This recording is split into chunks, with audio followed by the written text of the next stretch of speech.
पति पत्नी का झगड़ा जो हर घर में होता है, किसी में थोड़ा होता है, किसी में ज़्यादा होता है। यह कहानी उसी पर निर्भर है। संयुक्त परिवार के एक पति पत्नी में काफ़ी बड़ा झगड़ा हुआ। यह झगड़ा उन छोटे मोटे झगड़ों से ज़्यादा गंभीर था जो हर पति पत्नी में सामान्यतः होता है, क्योंकि इस झगड़े में एक दूसरे की आलोचना करते करते बात इतनी बिगड़ गई थी कि पति पत्नी एक दूसरे से अब तलाक मांगने तक बातें करने लगे थे।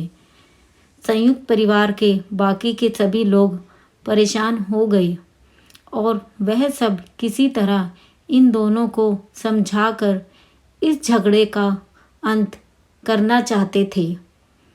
जब सभी के प्रयास काम नहीं आए तो वे लोग पति पत्नी के इस जोड़े को घर के सबसे बुजुर्ग सदस्य यानी दादाजी के पास लेकर गए।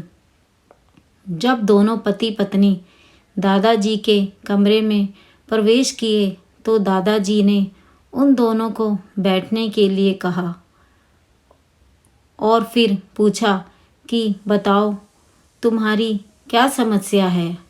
दोनों पति पत्नी एक साथ बोल पड़े और एक दूसरे पर आलोचनाओं की छड़ी लगा दी। जितनी कमियां पत्नी और पति में गिना रही थी, उससे ज़्यादा कमियां पति भी अपनी पत्नी में गिना रहा था।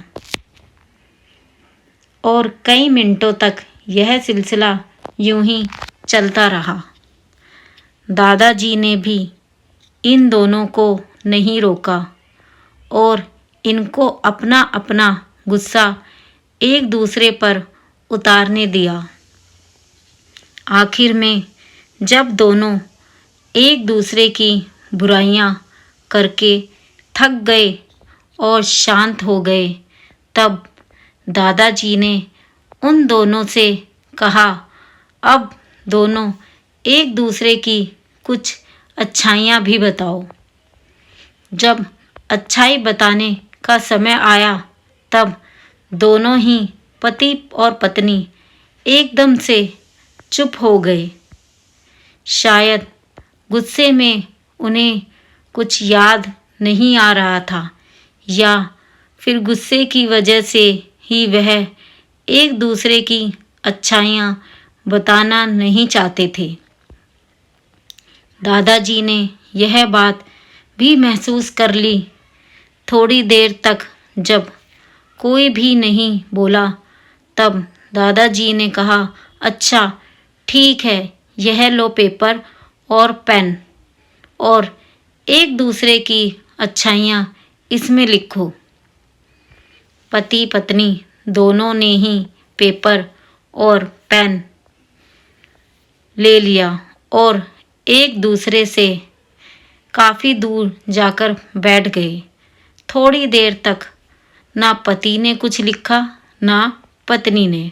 फिर पति ने पेपर में कुछ लिखना शुरू किया। उसे देखकर पत्नी ने भी अपने पेपर में लिखना शुरू कर दिया। ऐसा लग रहा था जैसे दोनों एक दूसरे से कंपटीशन कर रहे हो। काफ़ी समय तक दोनों ने पेपर में लिखा और जब पेपर लिखावट से भर गया तब दोनों ही अपना पेपर लेकर दादाजी के पास उन्हें देने के लिए गए।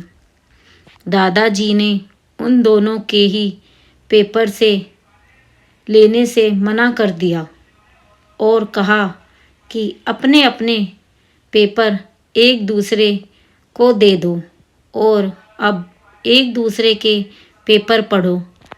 पति ने पत्नी को और पत्नी ने पति को अपना पेपर दे दिया। वह एक दूसरे के पेपर पढ़ने लगे। थोड़ी देर बाद पति और पत्नी दोनों के ही आँखों में आंसू थे। पेपर में अपने बारे में लिखी अच्छाइयाँ पढ़कर पत्नी तो फूट फूट कर रोने लगी। पत्नी को रोता देख पति उसे चुप कराने के लिए दौड़ा और माफ़ी मांगते हुए उसे मनाने लगा। पत्नी ने भी पति की माफ़ी मांगी और माहौल ऐसा हो गया जैसे कभी कोई झगड़ा हुआ ही नहीं था। दोस्तों, कमियां और खूबियां जगत के हर इंसान में होती है।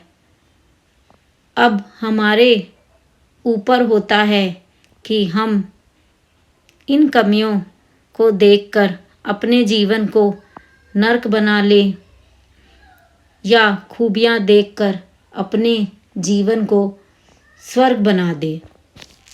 दोस्तों, कमियां सभी में होती है और अच्छाइयाँ भी सभी में होती है, तो हमें कमियों को भूलकर एक दूसरे की अच्छाइयों को याद रख